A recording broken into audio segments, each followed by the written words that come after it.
Je m'inspire pas de contes, mais par contre ça raconte. Ça raconte. Ouais, ça raconte et je sais que les gens quand ils voient, ils ont, ça leur pose des questions. Mais qu'est-ce que ça raconte? Ah, tu vois ça toi? Et puis en fait moi je m'en fiche de ce que je vois. Ce qui m'importe c'est que eux ça leur parle. Et l'atelier est dans le jardin. Je passe mon temps à me balader au bord de la mer, dans la forêt, dans le jardin. Donc les éléments je les vois tout le temps. Et tout le temps c'est inspirant, tout le temps c'est magnifique quoi. Et j'ai des tonnes de choses en attente en me disant mais c'est trop beau. Et quand je vois l'intérieur d'une écorce, mais c'est d'une telle beauté, d'une telle finesse. Je sais que je l'utiliserai soit comme empreinte, soit pour démarrer. Je sais pas comment. Ça c'était une sculpture d'il y a assez longtemps, quand je me baladais sur la mer, au bord de la mer. Ben, c'est des petits galets. C'est des petits galets, des bouts de coquillage que j'ai moulés, que j'ai assemblés et puis que j'ai transformé en cire. Et de la cire, eh bien, tu vois, dans l'ensemble, c'est quand même vachement vertical ce que je fais. Et c'est des va-et-vient entre des photos que j'ai vues, des illustrations d'enfants. Enfin, j'adore, par exemple, tu vois, j'ai trouvé à la bibliothèque du Tréport des illustrations d'enfants avec deux personnages. C'était un hérisson et un écureuil. Et ces deux personnages, ils n'arrêtaient pas d'aller glaner des coquilles, des fleurs, tu vois, des champignons. Et je me suis dit, mais c'est trop joli ça. Et j'ai eu envie d'aller dans ce sens-là, d'où le hérisson. Et pour faire ce hérisson, eh ben, je me suis servi d'éléments de la nature aussi. Et puis, comme il montait, je voulais qu'il monte vers quelque chose d'important, qui lui ressemble. Et ce quart d'air là, ça c'est un quart d'air, c'est un chardon très très particulier, qui a des épines très très dures. Et voilà, c'est assez proche de toutes ces épines du hérisson. Et puis le quart d'air aussi, pour moi c'est assez symbolique, c'est l'antidote de la maladie de Lyme.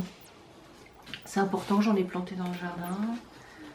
Et puis tu vois, sur ce quart d'air, eh ben, ça part d'un galet, de plantes, voilà, de tas de trucs. Donc tout se mêle, des photos, des images, des éléments, et à chaque fois c'est ça en fait. Et du mouvement. Souvent c'est dans le mouvement. Il y a du mouvement, il y a du déséquilibre. Ça tient pas sur ses deux pieds quoi. Souvent ça manque tout le temps un peu de tomber quand même. Et ça tombe des fois. Le mouvement, quoique s'il y a le mouvement, il y a de la vie.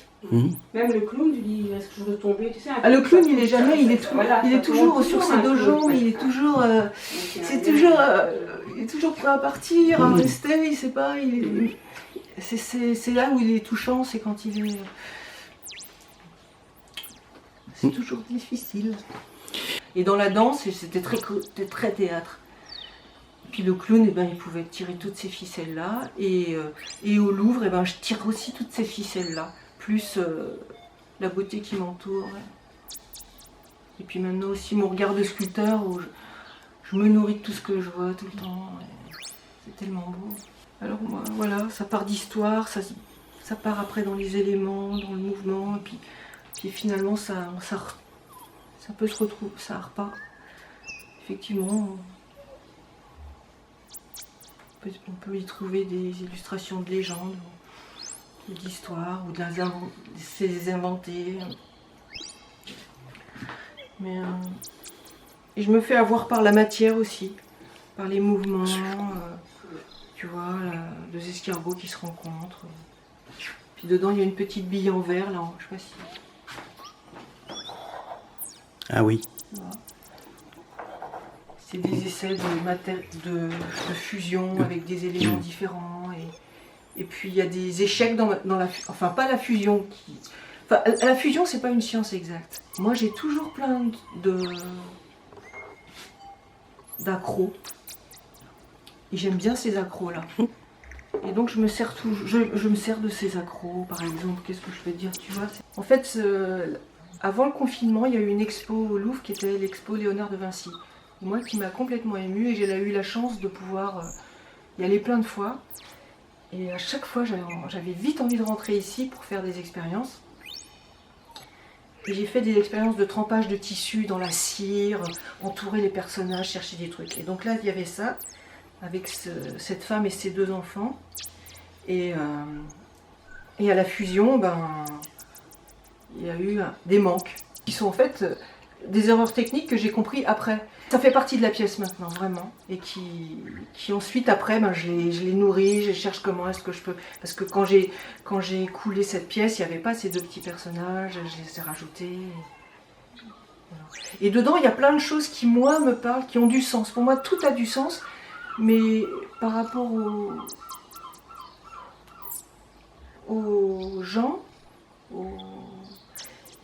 je trouve pas forcément intéressant de raconter, tu vois, là c'est de la cire gaufrée parce que mon papa il était apiculteur, et que si, que ça c'est marionnettiste, et que si, que ça le cuir, et que j'ai tout ça, et ça c'était mon t-shirt, que j'ai trempé dans la cire, tu vois.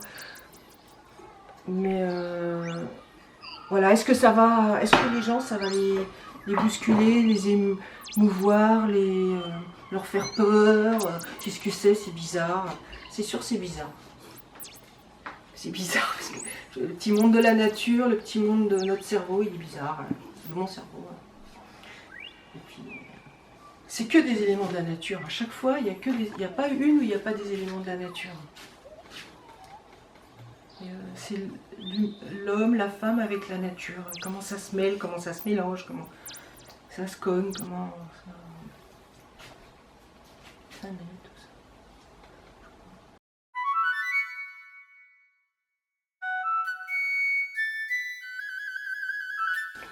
Mais qu'est-ce qui amenait Michael Lonsdale, qui n'est pas n'importe qui? Lui, il venait faire un stage chez Tania Valachova, c'était Vera Gregg et Claude Aufort qui étaient profs, et puis il venait faire un stage, et à chaque fois c'est des gens qui repèrent un peu des jeunes comédiens et tout ça, et puis il avait dû être touché par ma présence, un truc comme ça, et puis j'ai travaillé avec lui sur une pièce, puis après sur une autre pièce.